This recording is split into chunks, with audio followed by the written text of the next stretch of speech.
ለምንድነው ሁልጊዜም መጥፎ ነገሮች በእኔ ላይ የሚመጡት ብለህ ጠይቀህ ታውቃለህ ወዳጄ? ስራህ ሲበላሽ፣ ፍቅር ሲከሽፍ ወይም ያልጠበቅከው ችግር ሲመጣ ስቶይኮች ለዚህ ጥያቄ አሪፍ መፍትሄ ሰጥተውናል። አሞሬ ፋቲ ይሉታል። አሞሬ ፋቲ ማለት እጣ ፋንታህን ውደደው ማለት ነው። የሚገጥሙ ችግሮች እንደ ጠላት ሳይሆን እንደ ነዳጅ ያቸው ወዳጄ። ለምሳሌ እሳት እንጨት ቢያገኝ አይጠፋም፣ ይልቁንም እሳት እንጨቱን ተጠቅሞ ይበልጥ ይነዳል። አንተም እሳት ሁን ወዳጄ። ችግሮች አንተን ሊያጠፉህ ሳይሆን አንተን ጠንካራና ብልህ ሊያደርጉህ እንደሆነ እመን። ከዛሬ ጀምሮ ይህ ለምን ደረሰ ማለቱን አቁምና ይህ እንዴት ይጠቅመኛል ብለህ መጠየቅ ጀምር ወዳጄ።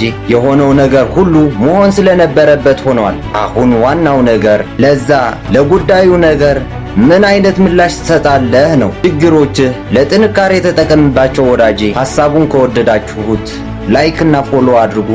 እንዲሁም ደግሞ አስተያየታችሁ ኮሜንት ላይ አስቀምጡልን።